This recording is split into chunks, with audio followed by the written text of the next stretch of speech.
Good morning विद्यार्थियों। आज का हमारा टॉपिक है टिनोफोरा। टिनोफोरा रेडिएटा कोटि का एक फाइलम है। रेडिएटा यानी जिनके अंदर अरीय समिति पाई जाती है। रेडिएटा यानी जिनके अंदर अरीय समिति पाई जाती है। अरीय रेडियल इंग्लिश में कहूँ तो रेडियल, जिनके अंदर रेडियल सिमेट्री पाई जाती है वो सारे के सारे टिनोफोरा और सिलेंट्रेटा के अंदर आते हैं। टिनोफोरा के हम क्लासिफिकेशन की बात करें, इनके सामान्य लक्षणों की बात करें तो हम इस वीडियो में इन सभी चीज़ों को देखेंगे।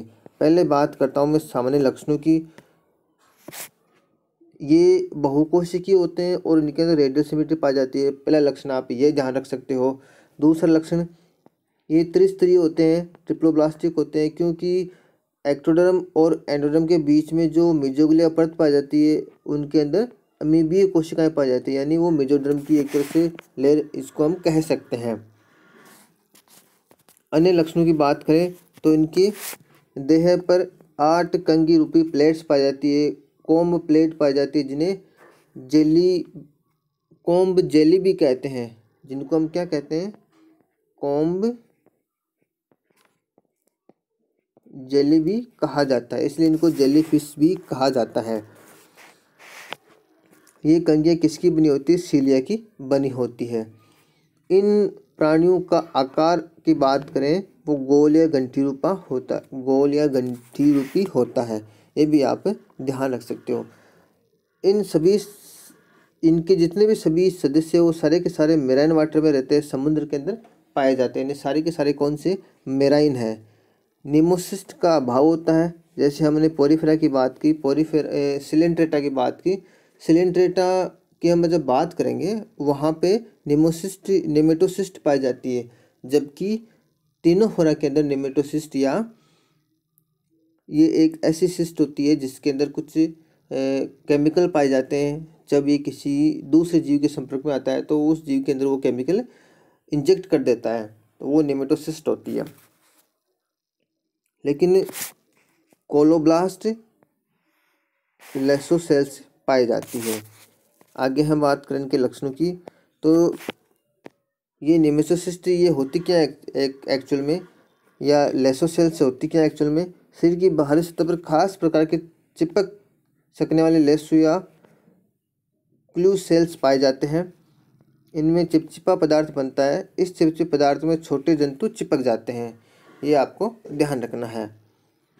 पीडी एकांतरण नहीं पाया जाता है, ये एक लक्षण आप ध्यान रख सकते हो। पॉलिप और मेडुसा का अभाव होता है, ये भी ध्यान रख सकते हो, क्योंकि सिलेंट्रेटा में ये पॉलिप और मेडुस पाए जाते हैं, जबकि यहाँ पे अभाव होता है। प्लेनुला लार्वा नहीं पाया जाता है, ये भी ध्यान रख सकते हो। और यहाँ पर एक दूसरी लार्वा अवस्था पाई जाती है, साइडिपिड,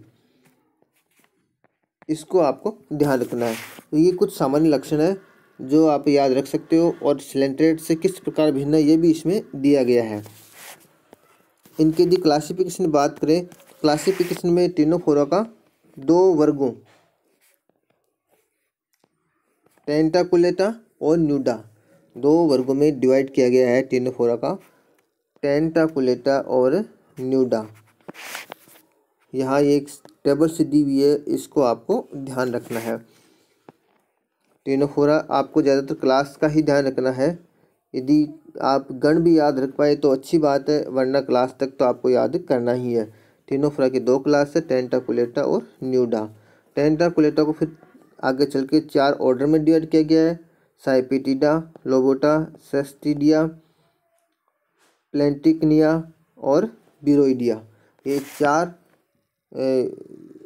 बिरोडिया तो न्यूडा में आ जाएगा। ये 4 ऑर्डर किसके हो जाएंगे? टेंटाकुलेटा का, और ये एक ऑर्डर किसका हो जाएगा? न्यूडा का हो जाएगा। ये आपको आप ध्यान रख सकते हैं। कुछ इनके लक्षण है। टेंटाकुलेटा की बात करें तो टेंटिकल्स पाए जाते हैं, स्पर्श पाए जाते हैं। टेंट यानी 4 से मिला हुआ है, तो जो टेंटिकल्स होते हैं वो 4 स्पिकुल्स वाले होते हैं, ये भी आप इसमें ध्यान रख सकते हो। उनको अलग अलग ऑर्डर में डिवाइड किया गया है। साइपीडिया की बात करें तो साइपीडिया का एग्जाम्पल आप याद रख सकते हो, प्लूरोब्रैंकिया। इतना ही आपको इसमें याद रखना है, इससे ज़्यादा आपको याद नहीं रखना है। लोबेटा की बात करें तो लोबेटा में कोई भी एक एग्जांपल याद रख सकते हो आप, जैसे इसमें ये याद रख सकते हो, बोलिनोप्सिस याद रख सकते हो। तीसरा गण है सेस्टिडिया। सेस्टिडिया की बात करें, सेस्टिडिया में आप सेस्टम याद रख सकते हो उदाहरण के तौर पर। प्लेक्टिनिया की बात करें तो इसमें आप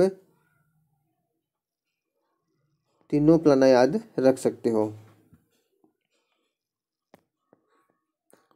दूसरे वर्ग की बात करें न्यूडा की, न्यूडा यानी न्यूडा शब्द बनाया नील या एब्सेंट होते हैं, इनमें स्पर्शकों का अभाव होता है, ये आप ध्यान रख सकते हो। इसका एक ही गण है विरोइडिया। इनके लक्षण आप ध्यान रख सकते हो, इनका सिर थैले जैसा होता है, मुख चौड़ा व ग्रसनी विशाल होती है, मेरिडोनियल वेसल्स पाई जाती है, उदाहरण के तौर पर बेरोई।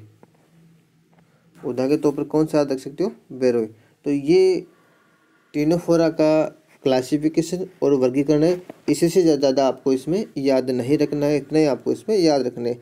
अगले वीडियो में हम अगले फाइलम की चर्चा करेंगे। धन्यवाद।